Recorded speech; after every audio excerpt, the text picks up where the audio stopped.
Up double file, 1, 2, 3, 4 in the second row, and so forth. I like that. You know, Mike, this race tonight really is all or nothing. It's the gambler's race. You know, when the team says, "Oh, we're not going to run this car next week," don't worry about it. I always worry about it because I'm in it. Aerial coverage tonight brought to you by DirecTV.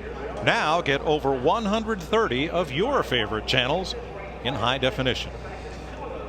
Yeah, I mean, next week in the Daytona 500, if a man finishes in the top 5, he's going to be pretty happy in the big picture because he's going to get a lot of Sprint Cup Series points. Tonight, I will guarantee you, we interview the driver that finishes second, he will not be a happy camper. It hit about 70 degrees here in Daytona today. Now it's cooled down to 55. Nice racing weather, a little bit of a breeze from out of the southeast. That's good.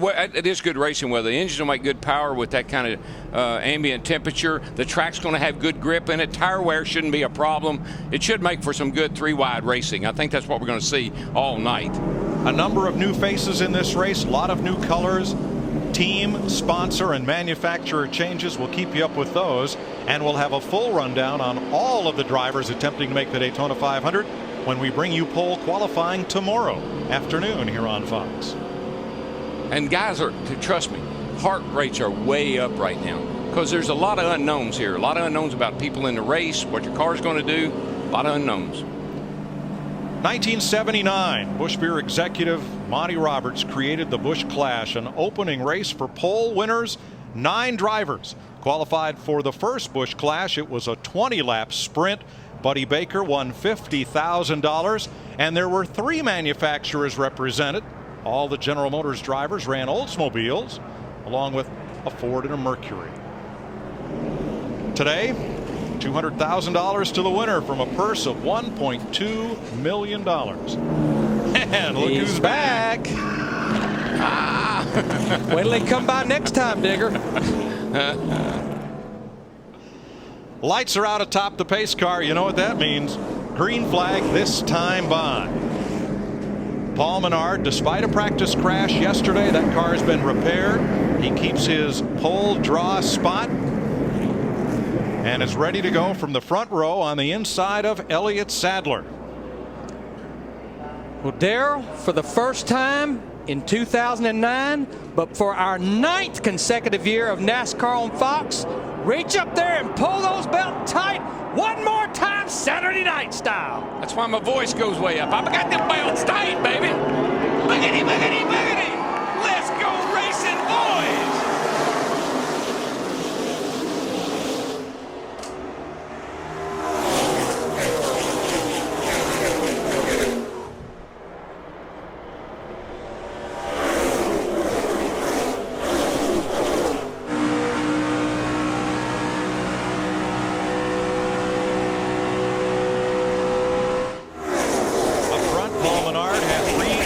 In tow.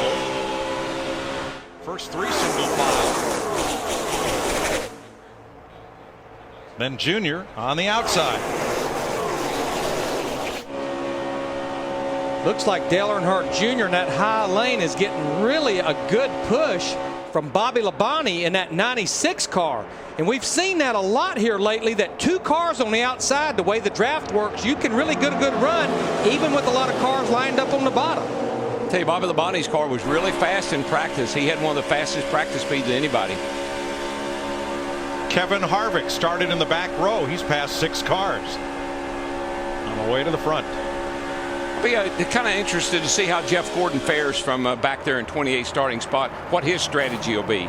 Harvick in the 29, Jeff Burton, his teammate, pulls alongside. And we mentioned Jeff Burton had to drop to the rear of the field because of the NASCAR rule of changing engines. With the problems they had, this is the first laps he's made with this engine in this 31 car. One of the things we're going to have to watch for, Mike, Larry, you know this, is tape on the grill. Sometimes these guys will get real aggressive with that, and sometimes they overdo it and the things will start running hot. 190 miles an hour. The Eau Claire, Wisconsin driver Paul Menard racing a Ford in 2009 for Yates Racing. Out in front of the Budweiser Shootout field, Reed Sorensen being challenged by Denny Hamlin in the 11 on the outside. Now Hamlin looks like he's going to drop down behind Paul Menard. Not for long. In that 98 car. Now he jumps back to the high side. Yeah, not for long. Hamlin and Sadler on the high side, and in the And they're going right to the front past Menard. Yeah, Look how much faster they are. Well, they gained up on Menard. I mean, Hamlin and those guys got hooked up on the outside, and Menard was a setting duck. Now Brian Vickers in the 83 inside of Sadler. But the 2006 winner of this race, Denny Hamlin, pulls out in front.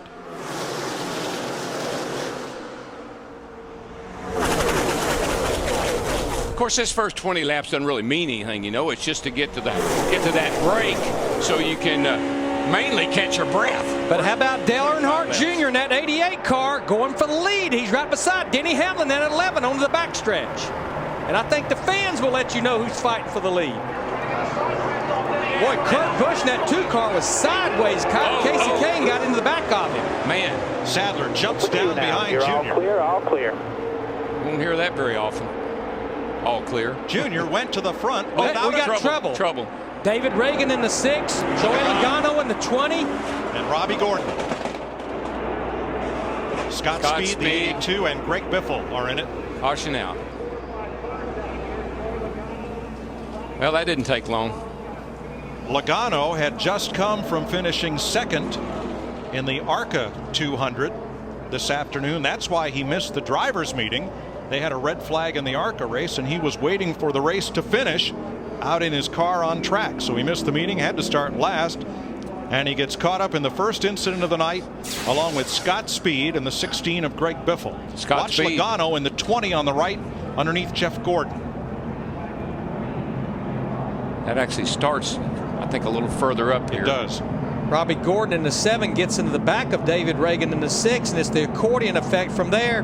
And Joey Logano in the 20 just gets clipped as Scott Speed, the 82, comes off the banking. Second wreck at Look Scott at Jeff Speed's Gordon been in that He 24. was in Scott was in a wreck last night here, very similar.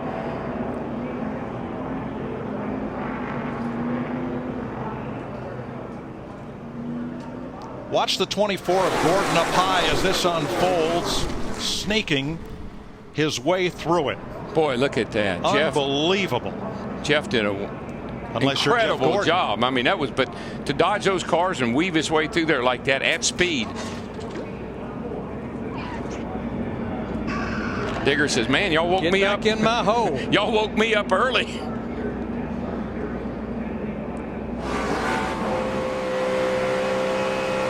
Looking back from Jimmy Johnson as David Reagan tries to whoa up and gets tagged. Now let's ride with Joey Logano, the rookie. Oh. Almost made it by. First caution flag of the night in the Budweiser Shootout on Fox.